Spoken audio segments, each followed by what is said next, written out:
Hey, Dr. Berg here again. Today we're going to talk about the multivitamin mineral scam. And yes, it is a scam. You go to any GNC and you're going to find one-a-days, okay, or multivitamin mineral products with the absolute worst, cheapest ingredients on the planet. So let's first start with the ingredients. When you read the back of the ingredients on these bottles, the first ingredient is always calcium carbonate.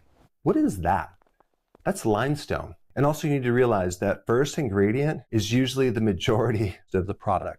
So this is why these vitamin bottles are so heavy, because we have rocks in them. There's two things you have to be careful about taking in a supplement. One is iron, because our bodies have a very difficult time getting rid of it. Number two, calcium, and especially the carbonate version, because the body has to literally go through many different steps, I think up to 12 steps before it gets absorbed.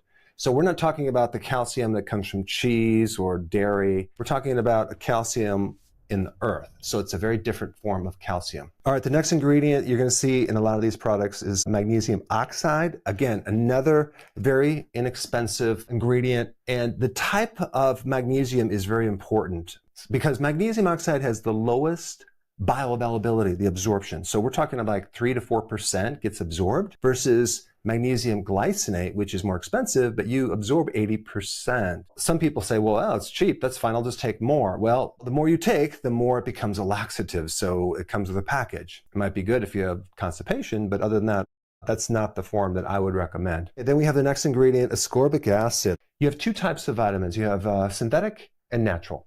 And even the synthetic ones, which are more man-made in a lab, they can call them natural because there's no legal definition of the word natural.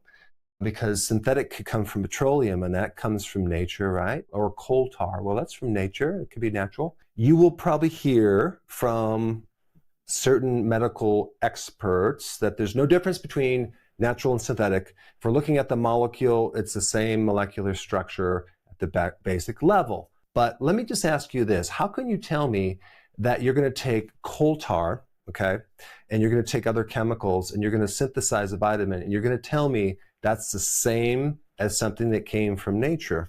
You can't say that. And even if you look at the chemistry, it's not 100% the same because there's certain versions of that synthetic that don't really get absorbed in our body. So you can't say they're exactly identical. In nature, these vitamins never come as an isolated fraction. They come as a package with a lot of different things. And this is why, number 4, what is missing is something called cofactors. A cofactor is something that actually helps something. If we take a look at this book right here in biochemistry, this is one of my favorite books in biochemistry, Biochemistry and Molecular Biology by William Elliott. You know, when I took biochemistry in college, what they didn't really emphasize is the cofactors. Cofactors are vitamins and minerals. Biochemistry cannot work without cofactors, without vitamins and minerals. That's one of the purposes of why we need nutrition, okay, for these biochemical pathways to occur. If we're dealing with making hair and body tissue or even breaking down food, all these chemical pathways require certain nutrition. Now that's one purpose of nutrition. I'm kind of bouncing in this presentation, but I think it's important to know why we need nutrients in the first place. Why would you need a multivitamin and mineral? Well, because we can't get it from food. That's true, but now you're going to get it from a multivitamin that is synthetic with a lot of additional things in there and fillers. You may not be getting what you think you're getting. We need vitamins and minerals for cofactors. We also need vitamins and minerals to activate our genes. Like even vitamin D activates over 2,000 genes, right? And then you have other vitamins that are involved in the making of neurotransmitters in body tissue. In nature, you never see this one single vitamin. It's always in a complex. And this is why I'm very much against taking just one specific vitamin, unless it has the other cofactors, because eventually you're going to deplete these cofactors if you're taking just one vitamin, especially in higher doses. There's other fillers as well. Maltodextrin is a big one. I didn't know this until I actually kind of got more familiar with the manufacturing companies in vitamins and minerals. This is a really common filler that they use in so many different vitamins to turn things into like a powder, and they dry it. They have to use some type of carrier, and maltodextrin is the big one. What is maltodextrin? Maltodextrin is a highly refined industrial starch. So here's an example of an industrial starch right here. Corn starch. We're talking about a type of corn that's not even edible. It's called field corn or dent corn, very cheap. I mean, the taxpayers actually even subsidize that corn. So the price comes down to like under $200 per cubic ton. You can imagine how much of this stuff you can get for just pennies. And this is why they use it. It's a cheap filler. But it's not just a cheap filler. It comes with a package. It's not even classified as a sugar. It's classified as a complex carbohydrate. Well, I'm like, what? Like, what do you mean, like a potato or like rice? No. How can it be that if it acts so much like a sugar and it's so refined already? When you consume it, your blood sugar will spike way more than any sugar that you would eat. But somehow there's a legal loophole that they can call it a complex carbohydrate or a starch, but it behaves like a sugar. So when you have this in your supplements, you're just basically jacking up your blood sugar, which could easily nullify the benefits. When we talk about ascorbic acid, people think, oh, vitamin C. Well, this is a synthesized version of a part of the vitamin C complex called ascorbic acid, which is an antioxidant part. And they make ascorbic acid, usually like 90% plus is made in China. And they make it from GMO corn. And they also add sulfuric acid to it. So here they're taking this, gosh, corn again, everything is like made from corn, adding sulfuric acid, chemically making this ascorbic acid and packaging it in a very beautiful way. So you think you're getting this, wow, I'm getting this vitamin C. It's probably similar to the vitamin C from oranges. No, it's an industrial product. Now, I'm not saying that vitamin C doesn't work. Even the synthetic version doesn't work. All I'm saying is that I think it's important to know where it really comes from. And there is a big difference between the natural versus synthetic. If you look at the whole picture, and especially if you compare it to nature. Then we get into cyanocobalamin. Again, the synthetic version of B12. A lot of people have a genetic issue absorbing or converting into the active form of B12 and folate, which is vitamin B9. And so if they're taking the synthetic version like folic acid, not folate, or the cyanocobalamin versus methylcobalamin, there could be a problem because it doesn't get converted and it backs up into the system. The point is, if you take too much of that and you have that genetic issue, which by the way, over 40% of the population has that problem, they can end up with side effects. The other interesting thing about the ingredients is where do the raw materials actually come from to make these multivitamin mineral products? There's really only 3, maybe 4 companies right now that sell the raw ingredients for all of these synthetic vitamins, and they're chemical companies.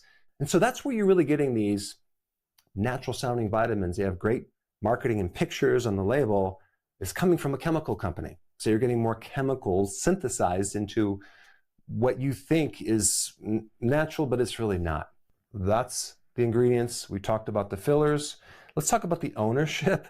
Nearly 100% of all of these big multivitamin mineral products that sell these products in the billions are basically owned by big pharma or big food or big chemical or large investment groups, okay?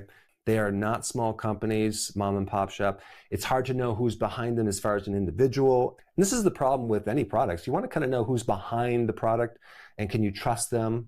Unfortunately, Big Pharma has a history of criminal actions. So we're dealing with a lot of fraud within the Big Pharma industry. And so I personally want to know who's behind my vitamin and do they have a good track record? And what's their vision for the future? Is it to make more quality vitamins or is it to make cheaper vitamins? And that's really what you're dealing with. You're getting the cheapest thing possible so people can afford it, but at the cost of quality. Now, I also mentioned what's missing, actual, natural, from nature vitamins, and also these cofactors right here. So you have vitamins and minerals and trace minerals are cofactors that help biochemistry. But in nature, you also have phytonutrients. And that rarely ever comes in these products that I talked about unless it's in the synthetic form. And what's the purpose of those? Well, antioxidant, anti-inflammatory. There are so many different great health effects that occur from phytonutrients. And this is a lot about how they come up with certain drugs. They model it after natural remedies, especially antioxidants and phytonutrients. And then they try to synthesize it, and then they mess it up. And then there's this last point I want to talk about. Standardized does not equal pure extract. If you look at the back of a nutritional label, okay? And let's say, for example, you're buying a ginseng extract and it says 100 milligrams, and it says standardized to 10% of this, the active compound in ginseng, which is 0.5 milligrams.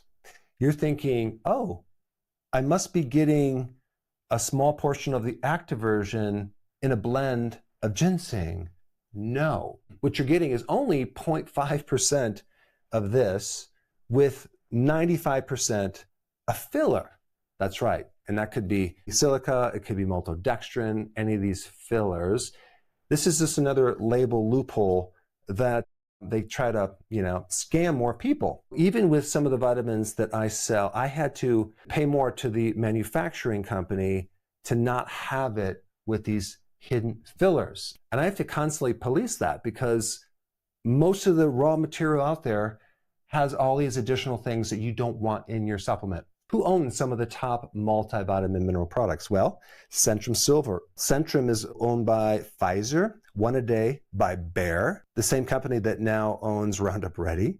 Then we got Nature Made is also owned by another drug company that sells Abilify. But if we don't even talk about multivitamin mineral, just the top 100 vitamin companies on planet Earth, they're owned by 14 companies that are literally either big pharma, big food, aka junk food industry, or big chemical companies. And so I think it was just important to increase your awareness of what's really behind many of these multivitamin products. And they just might not be as natural as you might think. Now, since we're on the topic of natural and synthetic, there's a very, very interesting video I did a while ago on natural versus synthetic vitamin C that you must see. And I'm going to put that right here. Check it out right now.